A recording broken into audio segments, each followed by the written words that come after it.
Waalaikumsalam warahmatullahi wabarakatuh. Yang terhormat Bapak Alfi Anwar Pulungan SPD MPD serta teman-teman sekalian, semoga kita selalu dalam keadaan sehat. Perkenalkan, saya Tika Nadia yang mana pada kesempatan kali ini akan berperan sebagai moderator dalam presentasi hari ini. Tugas saya adalah membantu jalannya presentasi agar berlangsung dengan tertib dan lancar. Saya harap teman-teman dapat mengikuti presentasi ini dengan baik dan memberikan perhatian penuh, serta aktif berpartisipasi dalam diskusi nanti. Di sebelah saya sudah ada kelompok 3 yang mana mereka akan menyajikan materi presentasi untuk hari ini. Alangkah baiknya untuk masing-masing anggota memperkenalkan diri terlebih dahulu.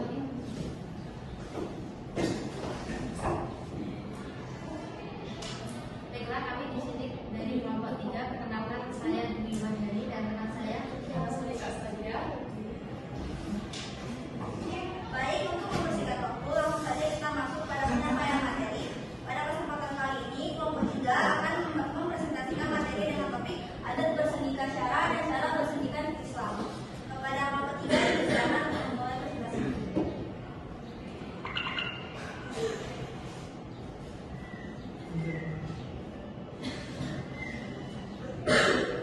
Baik, di sini saya sebagai kelompok 3 akan membahas tentang materi mengenal falsafah budaya Melayu, adat bersendika syara dan cara bersendika Islam.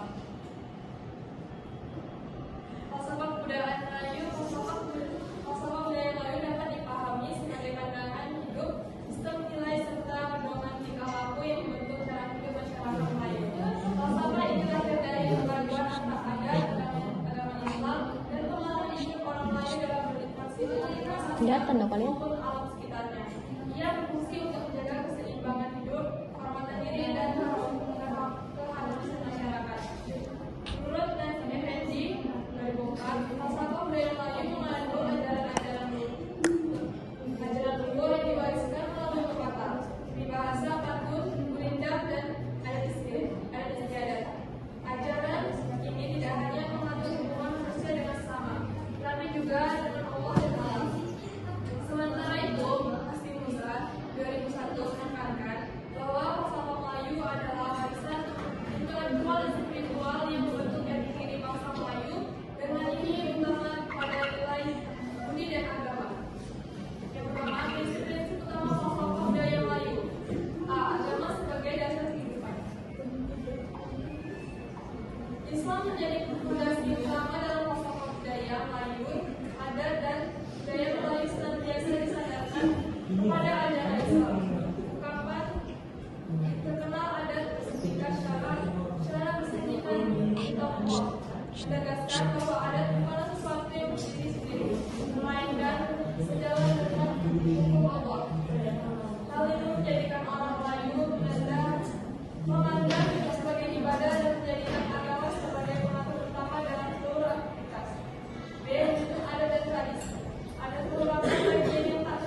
Falsafah adat bersih syara, syara bersandi kitabullah merupakan filosofi hidup yang dipegang dalam masyarakat Minangkabau yang menjadikan ajaran Islam sebagai satu-satunya dasar pedoman tata kelola perilaku dalam kehidupan.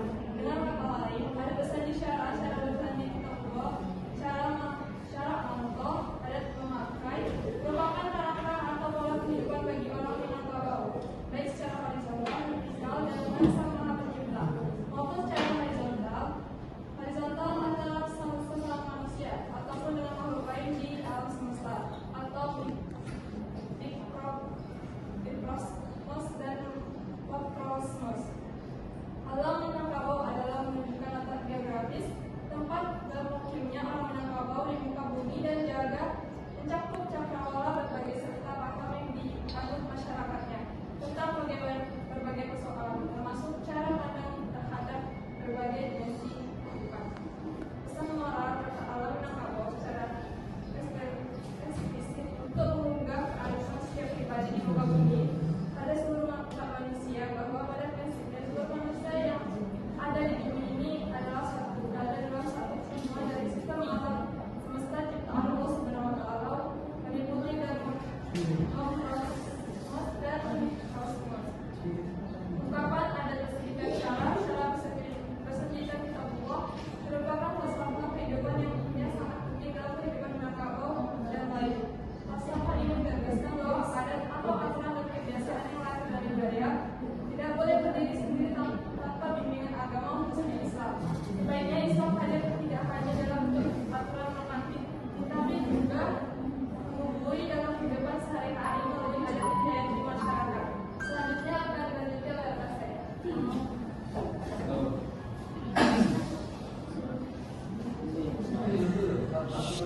Yaitu pertama adalah yang pertama adat dan syara. Yang pertama ada adat bersendirian syara.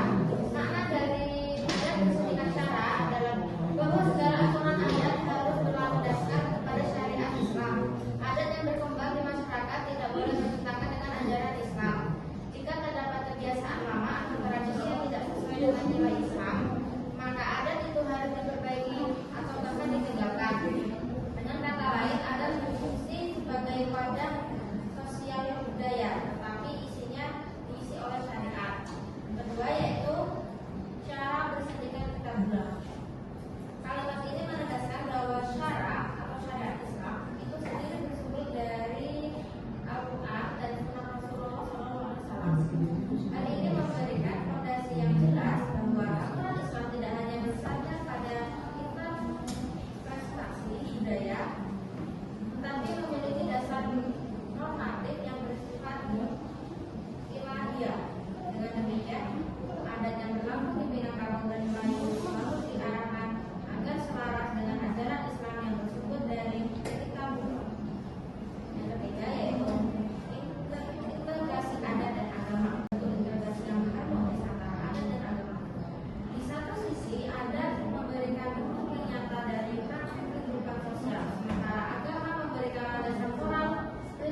ini di tengah pluralisme pepatah ini menjadi alat untuk dialog antar agama di mana Islam Melayu dipromosikan sebagai model toleransi.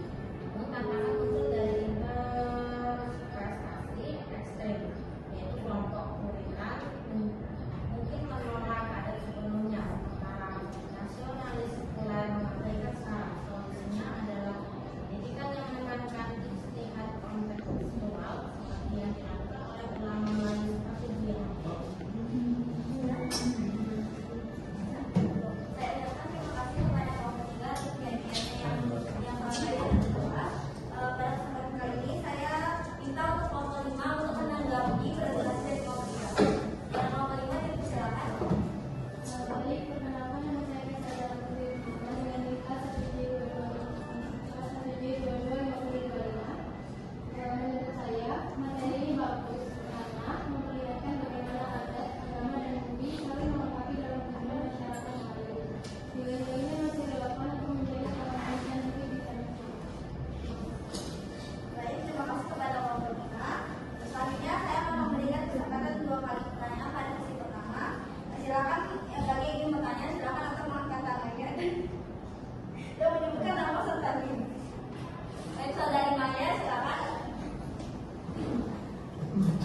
Baiklah, izin bertanya. Pertama, nama saya Maya dari NIM A 1J22 di sini saya ingin bertanya, dalam konteks kepemimpinan Melayu, bagaimana falsafah ini mempengaruhi perilaku seorang raja atau pemimpin? Apa jelas? Bisa lagi? Dalam konteks kepemimpinan Melayu,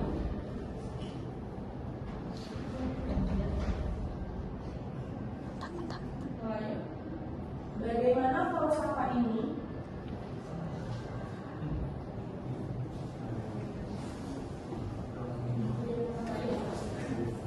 memengaruhi perilaku seorang raja atau pemimpin? Satu. Apakah sudah jelas? Sudah. Baiklah, terima kasih. Satu lagi.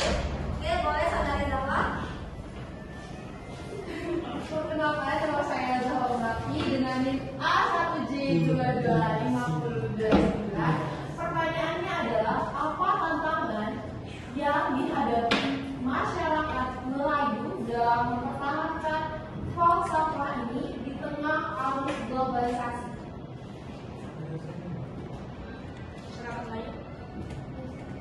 Dalam mempertahankan falsafah ini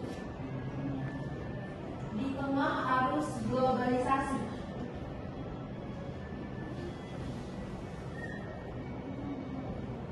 Sudah jelas?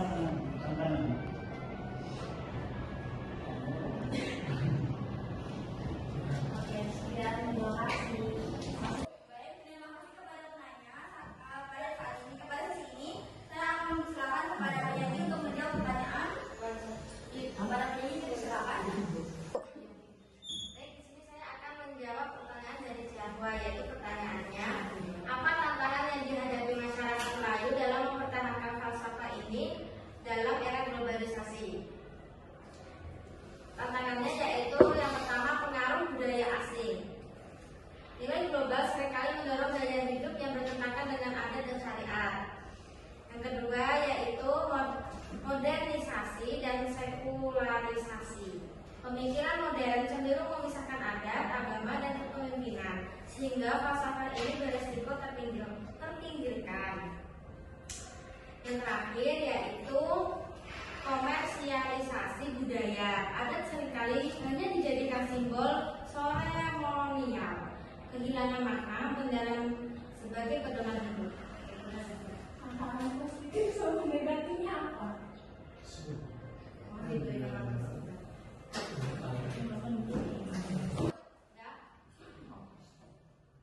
Tantangan positifnya tadi itu akses teknologi dan informasi, jadi memudahkan penyebaran ajaran adat dan Islam melalui media digital. Yang nomor 2 yaitu pertukaran budaya, memberikan peluang memperkenalkan falsafah Melayu ke dunia internasional. Tantangan negatifnya yaitu